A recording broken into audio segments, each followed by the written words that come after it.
Perkenalkan, saya dari kelompok 5 dengan beranggotakan Satria Jaya, Petrus Mali, Yuda Setiawan. Di sini kami akan mempresentasikan tentang supply chain management pada PT Indofood CPB Sukses Makmur Tbk. Sejarah singkat Indomie. Indomie pertama kali diproduksi pada tahun 1972 dengan rasa kaldu ayam yang diluncurkan oleh San Maru Food Manufacturing yang didirikan oleh Dejaja. Saat ini, Indomie diproduksi oleh Guru Salim melalui PT Indofood CBP Sukses Makmur Tbk. Bermula dari ketertarikan Liem Song Liong karena kelangkaan beras yang melanda Indonesia saat itu. Liem yang terkenal dengan Suedono Salim, pendiri Salim Group, ini akhirnya mendekati Dejaja agar Indomie mau bermitra dengannya. Saat itu, Suedono Salim juga sudah mendirikan perusahaan mie instannya sendiri, yaitu Sarimi dengan PT Sarimi Asli Jaya. Kini, selain Indomie, beberapa merek mie instan lainnya. Proses produksi.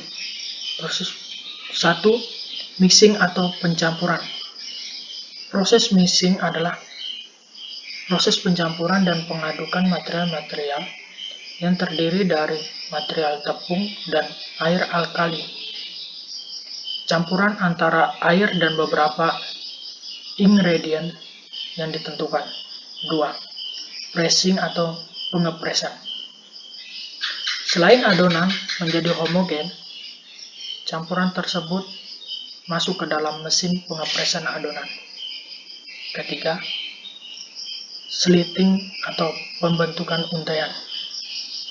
Suatu proses pemotongan lembaran adonan menjadi untaian mie dan kemudian siap dibentuk gelombang mie.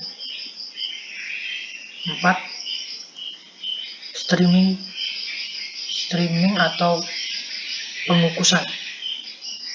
Proses selanjutnya adalah proses pengukusan untaian mie yang keluar dari sliter secara kontinu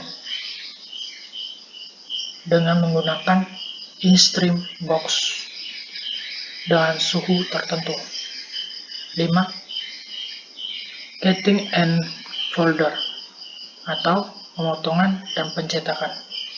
Pemotongan dan pencetakan adalah suatu proses pemotongan lajur mie pada ukuran tertentu dan melipat menjadi dua bagian sama panjang, kemudian mendistribusikannya ke mangkok penggorengan.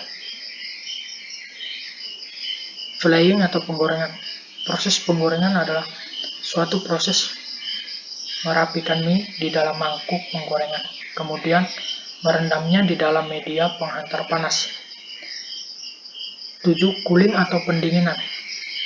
Ruang pendinginan mie adalah ruangan atau lorong yang terdiri dari sejumlah kipas untuk menghembusnya udara segar ke mie yang dilewatkan dalam ruangan tersebut.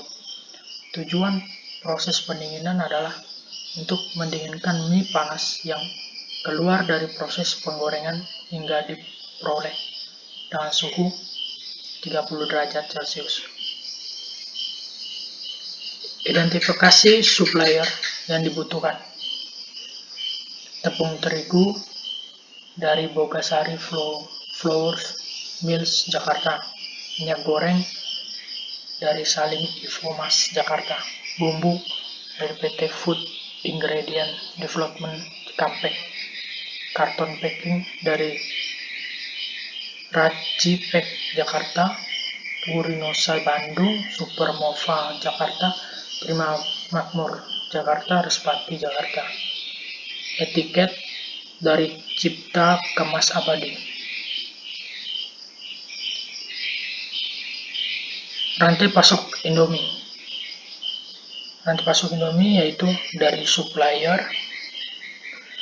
manufacturing, dan berlanjut ke distribution, terus berlanjut lagi ke customer. Contoh penerapan SCM pada Indofood. Pertama, pemasok tepung, terus pemasok bumbu,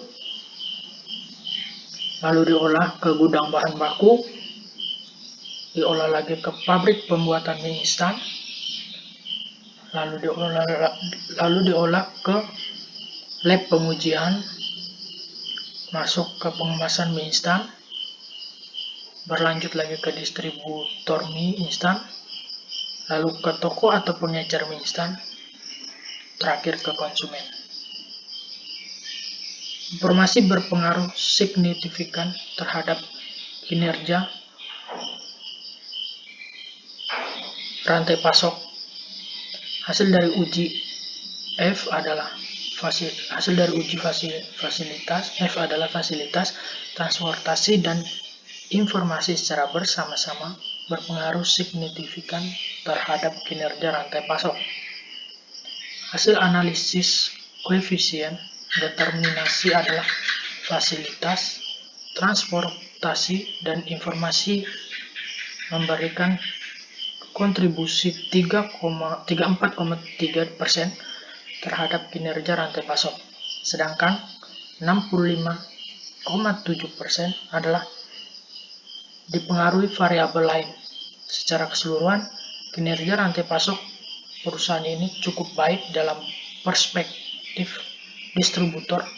Hal ini menjadi efektif dan efisien.